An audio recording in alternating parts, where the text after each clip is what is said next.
more setback. EU dealt hammer blow as Ms Truss to insist serious negotiation over NE protocol. Ms Truss has been urged to make headway on a hated Brexit deal or risk seeing new issues arise in the new year. Ms Truss took over key responsibilities of UK's Brexit negotiations, including the Northern Ireland Protocol, earlier this month following the resignation of Lord Frost. But Simon Coveney, Ireland's foreign minister, has insisted negotiations over the protocol, a long-standing issue, can't drift on for months. Mr Coveney said that Ms Truss must make concessions to the EU to bring negotiations to an end.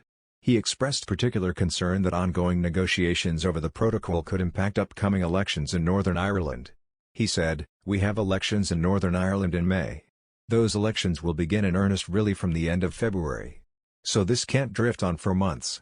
Mr Coveney added that if talks do not reach a conclusion by February, the election in Northern Ireland will become a referendum on the protocol.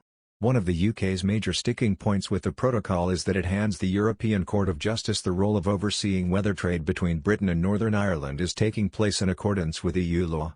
Ms Truss recently confirmed the UK's position has not changed after talks with European Commission Vice President Maros Šefčovič. In a statement, she insisted that she would be prepared to trigger Article 16 if the European Court of Justice's position remains unaltered.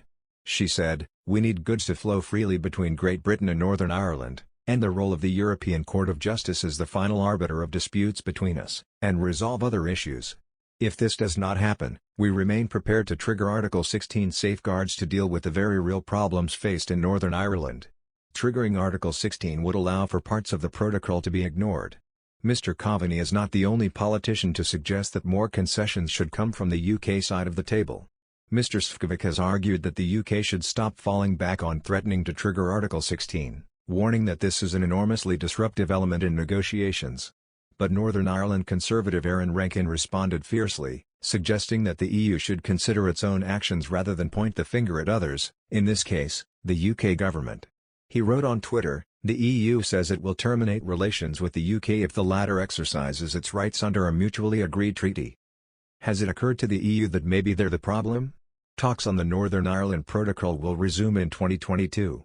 As it stands, an agreeable endpoint does not appear to be looming." European Commission Vice President Maros Šefčovič told that problems with the Northern Ireland Protocol meant the UK broke international law in trying to get round the arrangement. The protocol was a mechanism brought in to maintain a free-flowing land border on the island of Ireland after Brexit, which keeps Northern Ireland in the European single market. Lord Frost, who has now resigned from his role as the UK's Brexit negotiator and will be replaced by Foreign Secretary Ms Truss, had frequently threatened to trigger Article 16, a mechanism in the protocol which allows one side to suspend the treaty rules unilaterally.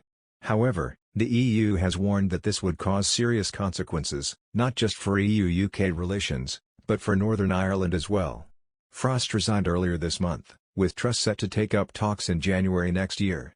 Šefčovič said that he is still confident a compromise can be found between the two sides, but that it would not be easy. He said he is pragmatic about Truss taking over post-Brexit negotiations, but warned that if she triggers Article 16 it would throw into jeopardy the foundation of the entire deal reached by the two sides. Truss has said she remains prepared to invoke Article 16 if issues are not resolved. Šefčovič said, "This is a very distracting element in the discussions. You try to achieve something together and, bam, there's the threat of Article 16 again. It touches on the fundamentals of our relationship."